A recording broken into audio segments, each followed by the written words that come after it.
Yana bir narsa. Mana stadionlarimiz bor. Ha, o'shalarga yarasha sportsmenlarimiz yo'q hozir. Mana boksyorlarimiz bor, lekin zo'r futbolistlarimiz yo'q. Mana O'zbekiston terma komandasi bu yil jahon chempionatida qatnasha olmadi. Qatnashamaydi endi. Nima sababdan? Chunki yo'q hech kim. Yangi yer komandasi tarqab ketgan, o'rni fermerlarga bo'lib beribdi ekan. Xullas, unisi ham unday bo'ldi, bunisi bunday bo'ldi. Bitta Mirjalol Qosimov bordi, u ham pensiyaga chiqib trener bo'lib qutulibdi u ham. Chunki Mirjalol Qosimov bir o'zi zo'r o'ynagan bilan qolganlar bo'lmagandan keyin chataqda. Mana televizor ko'rib o'tiring, biznikilar tepadi. Varatan tepasidan 20 metr balandlikdan o'tib ketsa, yana futbolchilarimiz qanday qilib qoldi?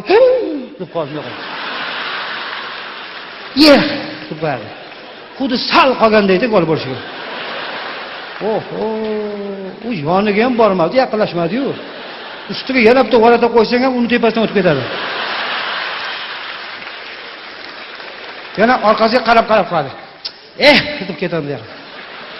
Bunaqa moment birinchi marta bo'lishi mana dedi. U undan ham oldin, undan ham baland ketayotganda u. Ha, turgan joyda tepaga qarab tepgan mashinasiga. Varata bu yoqda bo'lgan.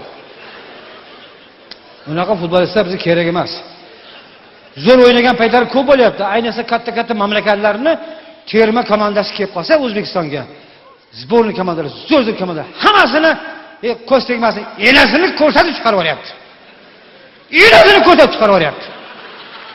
Lekin o'zlari ham chetga chiqsa, enasini ko'rib qaytib kelyapti-da.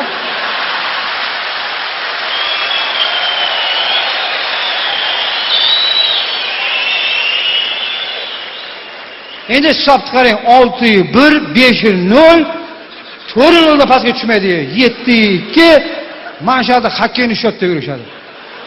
Ko'rgan odam shu yil O'zbekiston jahon chempionatiga chiqib ketadi deb o'ylaydi. Kelgandan keyin yo'q bo'ladi qoladi. Mana jahon chempionatida qayerdagi komandalarga biz muxlislik qildik-da. Masalan, men Fransiyaga kimdir, Braziliyaga kimdir, Italiyaga kimdir, Angliyaga kimdir, Germaniyaga balet qildi. Yo'q o'zimizning komanda. Biz ham rozi edik. O'zbekiston terma komandasi biz ham xohlardik. Samolyotga o'tirib, tantanali ravishda kuzatib qo'ysak, ular uchib borib Braziliyaga bir marta qo'nib, o'ynamasa ham mayli edi. Bitta maroj deb qaytib kelsa mayli edi.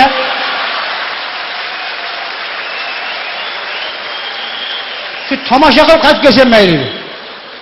O'zimizni aeroportga ham chiqa olmadi-ya. O'zbekiston degan katta bir mamlakatni nechun bir olib chiqa olmaymiz? Olib chiqamiz.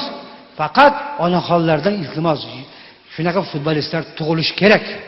Va bor yoshlar orasida shular tarbiyalashimiz kerak. Hadi ish beravermasdan futbolga bordik. Braziliyada yoshligidan futbolga qatnashgan qarib qolsa, o'ynolmasa o'zi muxlis bo'lib o'tirar ekan. Bizdachi yoshligidan choyxonaga boradi, qarib qolib pensiyasi yana choyxonaga borib o'tiradi. Bir umr choyxonada o'tadi umr. Yoshligida abad qilgani choyxonaga kiradi, og'aynilar bilan kiradi, qarigandan keyin qayerga boraman endi choyxonaga chiqadi yana. Ular bir umrga stadionda umr o'tib ketar ekan. Mahalla o'ynatib, yoshlar tayyorlab berar ekan. Muxlislar.